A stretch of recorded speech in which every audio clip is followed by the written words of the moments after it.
Tzaddikim and Tzaddikists from around the entire world. Today I have the privilege, to be interviewing Shlomo Levinger. Shlomo, how you doing? I'm doing great. How are you? Amazing, Baruch Hashem. All right. Can you please share with us a little bit about yourself, your hobbies, and what do you enjoy doing? Let's hear. All right. So my name is Shlomo Levinger. I'm 25. I'm from Rockaway, New York, and I'm a magician, which is definitely something different. I don't know how many from magicians there actually are, but not that many. And it's my full-time job. I do events, I do parties, I do all those types of things. I do close-up walk-around magic, which is like when I go table to table or group to group and do some things that are right inside their hands. And then I also have my show, which is a stage show, which can play up to a few thousand people. So very exciting. I'm happy to be on here. Thank you for having me. Of course, beautiful. All right. Most people know you as world-renowned Shlomo Levinger, the magician. How in the world did you become a magician in the first place? What's the story behind you? That's a good question. How did I become a magician? I ask myself that question every single day because it's definitely unique. But I think that when I was 14, so about 11 years ago, I just saw some videos and stuff, some people doing some magic tricks, and I was a very cocky kid. Like I was very what do you call it? Like I was very cocky, like I was very arrogant.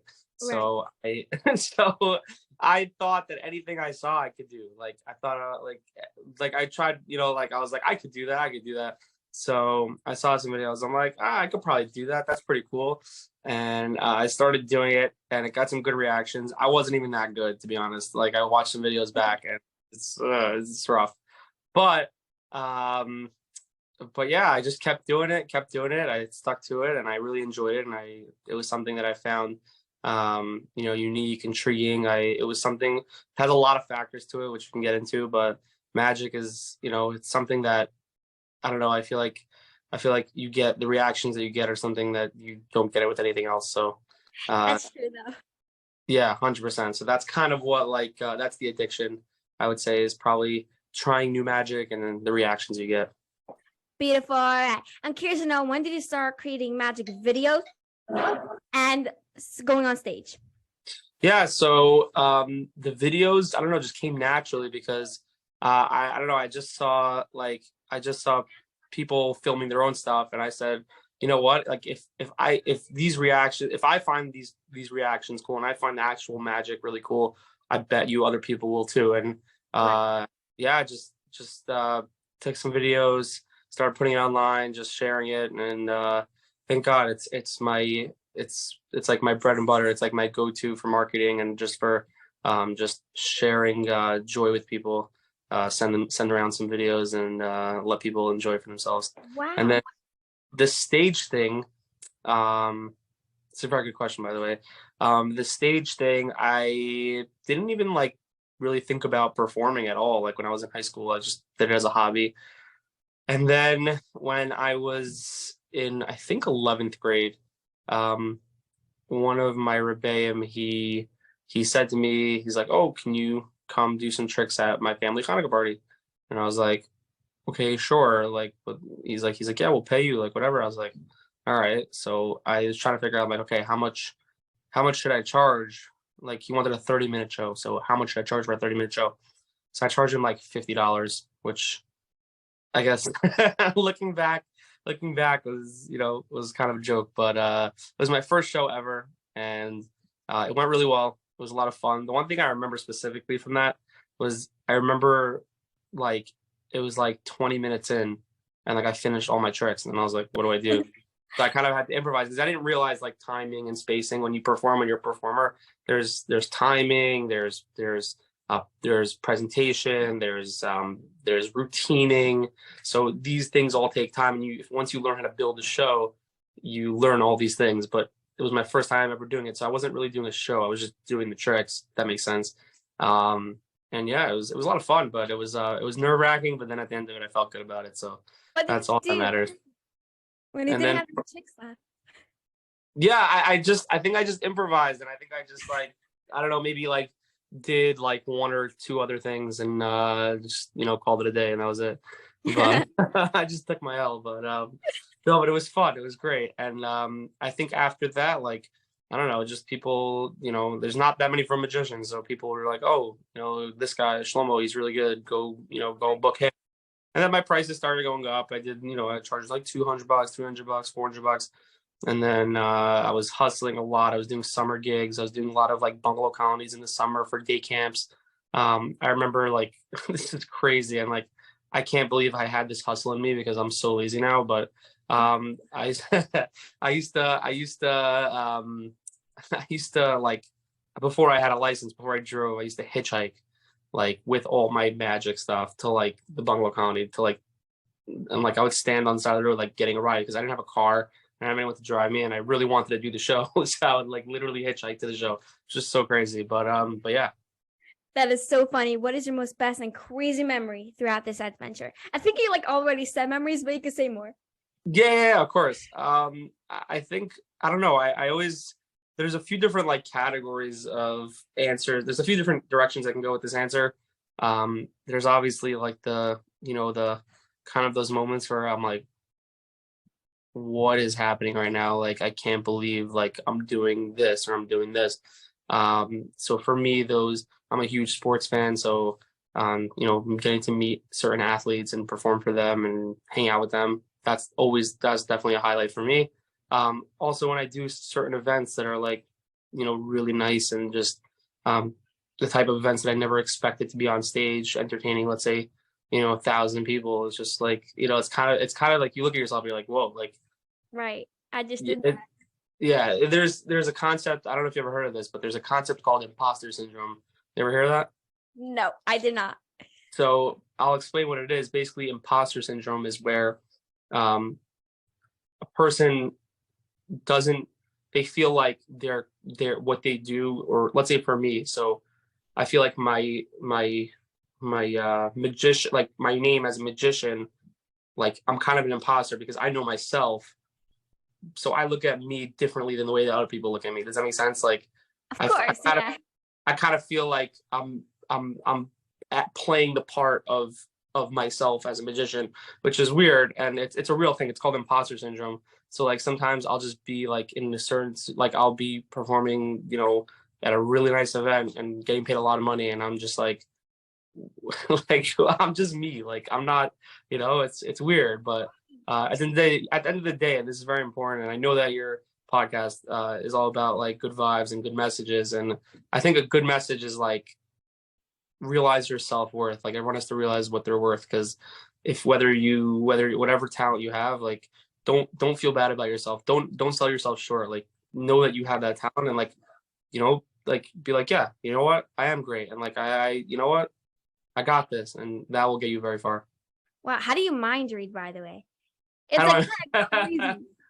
Listen, I'll tell you this much, and I think this is very important. Literally nothing I do is real magic. Like I think people get very confused. I think people get very confused, especially with the mind reading stuff, because it looks so real. Like if I saw someone do what I do to them, like I would think it's real, because what's the other option? Like there's Right. really no other option. If I have someone think of anything and I just tell them what they're thinking, like there's no way, like how, like what, like this doesn't How make do you sense. do it? You know what? Should we try something quickly? I'll do Yeah. this. I'll do this. I'll do this. Do me a favor. Do you have like a phone with you, or do you have like perfect? Okay, do this. I'm trying to think. You know what? Put your phone down, because I want this to be Okay. no technology. Because once there's technology in play, people are like, oh, maybe you hacked our phone. I'll do this. I got a deck of cards here. Okay, and this is a Okay. mind reading, and we're doing this through the screen. Okay, and I'll show you this. I got a deck of cards here.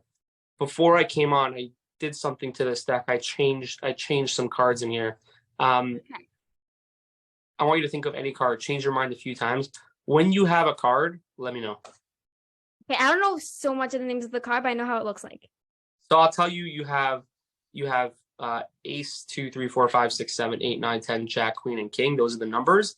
And then you have the suits are hearts, spades, clubs, and diamonds. The Okay. heart, obviously a heart. Spades is like the upside down heart, and then diamonds is a diamond, and clubs is like the flower.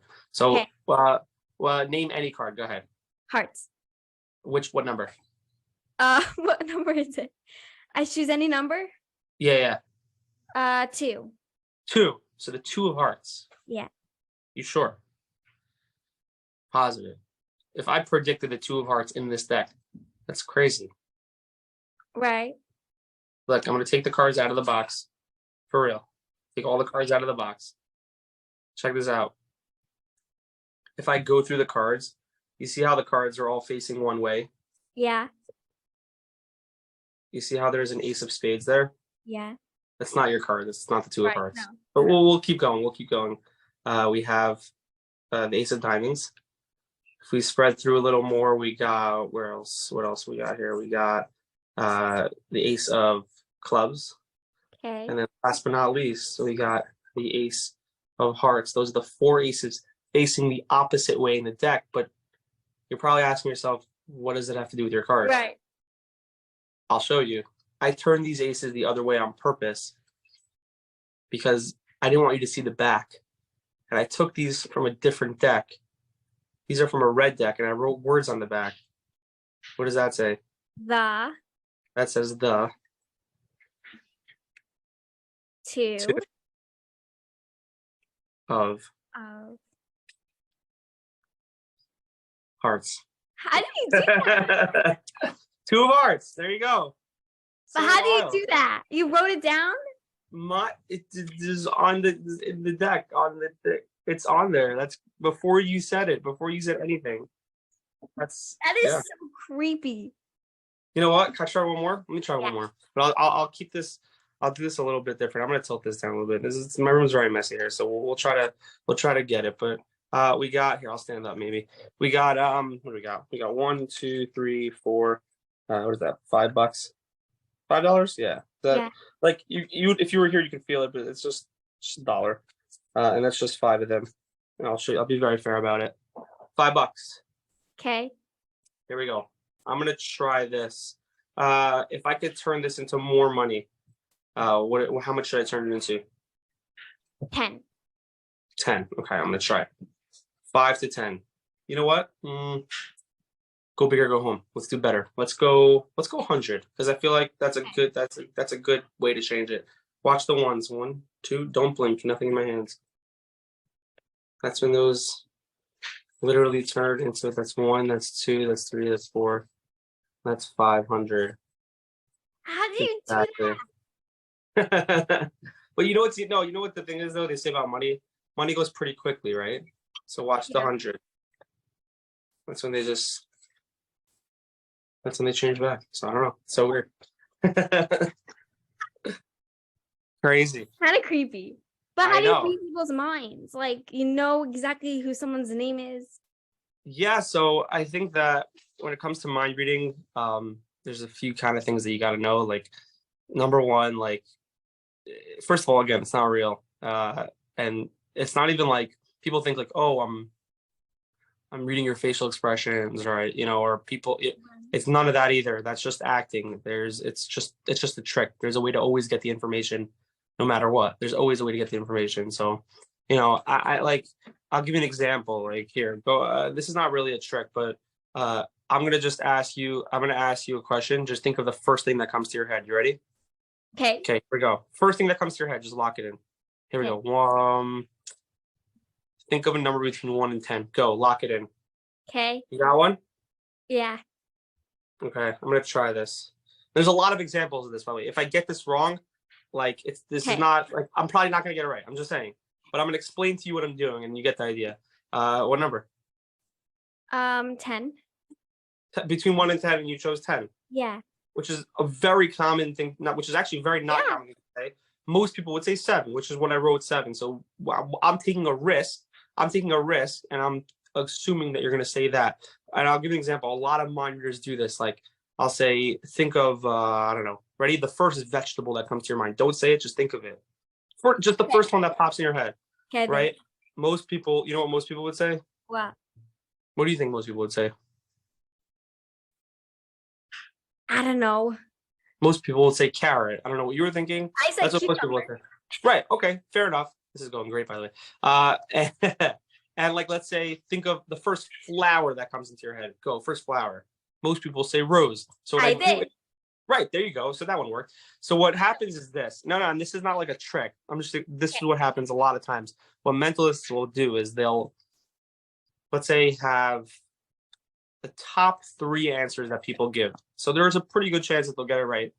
And they'll have one paper in their left pocket, one paper in the right pocket, and then the other paper in the top pocket. And they'll say, think of any fruit. And let's say the person says carrot, they'll go boom, carrot. If you say cucumber, they go boom, cucumber. So there's always like an out. There's always a way to get it, if that makes sense. Funny. So you're saying like they write down 3 things that are the most common that people would choose? Well, that's one method.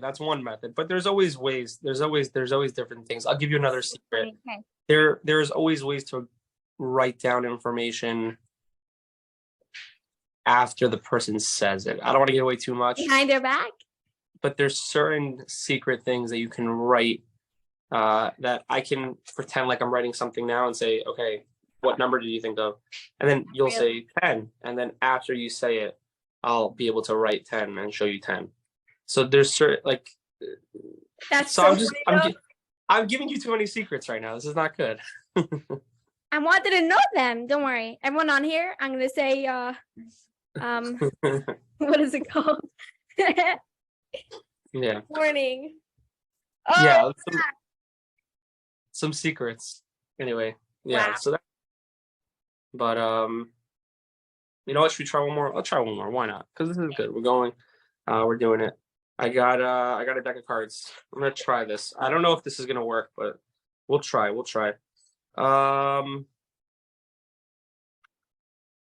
Let's do this. Let me see what I got going on over here because I got a lot of stuff here, like some random stuff. Yeah. Why not? Okay. I got the cards. Okay. Yeah. Here's what I'll do. Do me a favor. Name a different one, but it could be a hearts. It could be a spades, clubs, diamonds, and then the number. Okay, got it. You got one? What do you got? Diamonds. Which number? 9. 9 of diamonds. Check this out. I won't do anything. I'm gonna lower this down. I'm just gonna shuffle the cards. Okay, fair. I'll shuffle the cards. Here we go. Check this out. You ready? 9 of diamonds. I think it's there. I think it's right there. I'll do that again. Nice. Here we go. Right here. Boom. Oh wait, no, that's not it. That's the 5 of hearts. You said 9 of diamonds? Yep. 1, 2, 3. Bam. How did you do that? It's crazy. I don't know. That's the card. But here, You I'll say show I you don't know, but you know. But here's the thing. It only looks like the 9. It only looks like the 9 because you can see the 9, you can see the diamonds, but it's really just it's the 5 the whole time. So yeah, I don't know. Is there like something behind there? Is it? No, that's it. No, these are the cards. That's it. Literally it. All the cards. Wow. And you know okay, I have what? a question for you. Yeah. Pretty wild. Yeah. But here, we got a rubber band. We'll do this. Oh. Okay. That was fake. You totally put it behind you. No, it's there. No, it's there. It's there. Told you. And we could do, I don't know. Anyway. Beautiful. What are your dreams? What's something you really, really, really want to accomplish? All right. So good. Back to the questions. No, it's good. My dreams, what do I want to accomplish? Okay, so this is a good question, and I get asked this a lot. Because as a magician, like the like kind of like the peak or the pinnacle of a magician of where they want to get is always Vegas, right? That's like do a big show on a big stage. Like that's like the goal. For me, Right. that's not it. That's not it. Really? That's not for me. No. What's your goal? So my goal, I'll tell you why. First of all, that's not my goal. Just because I'm a from Jew. That's not a place for a from Jew. That's number one. That's true. B, I personally love just I love, getting around and entertaining in different settings and different groups.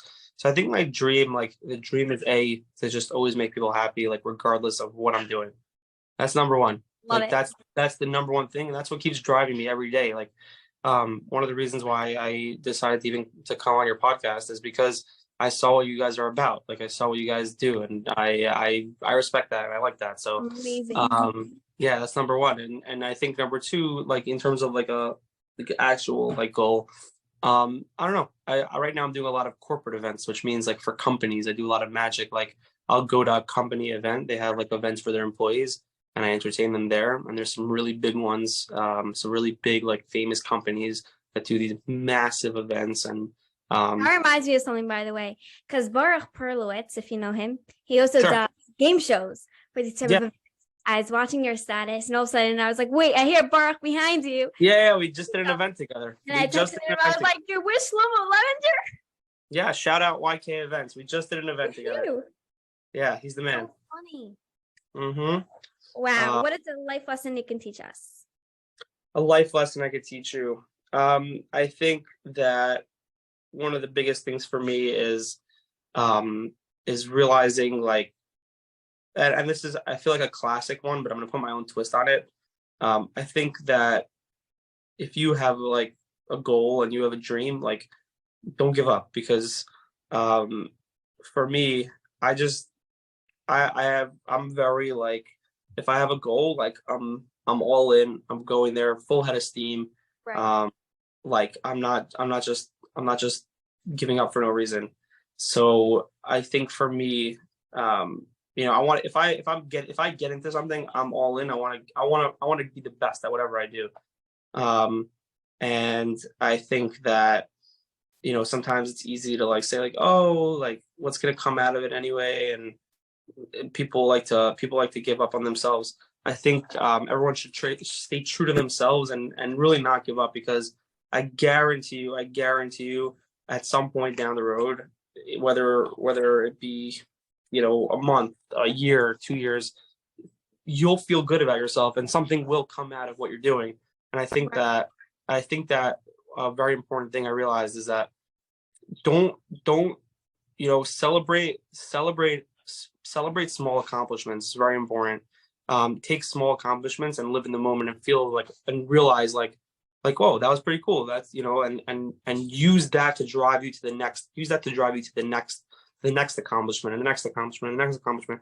And even if you feel like there are times where it's like you're like wow, like should I even be doing this or what am I doing? Just get through those moments get through those moments of anxiety and it's hard, obviously it's easy to say, but like stay the course because it's everything's going to pan out if you put hard work in, and that's for sure. Wow, I love it. All right, Shlomo Levinger, thank you so much for joining this beautiful, wonderful, and Welcome. elevated self interview. Guys, for more interviews and videos, please press the number below and have an amazing day. Enjoy.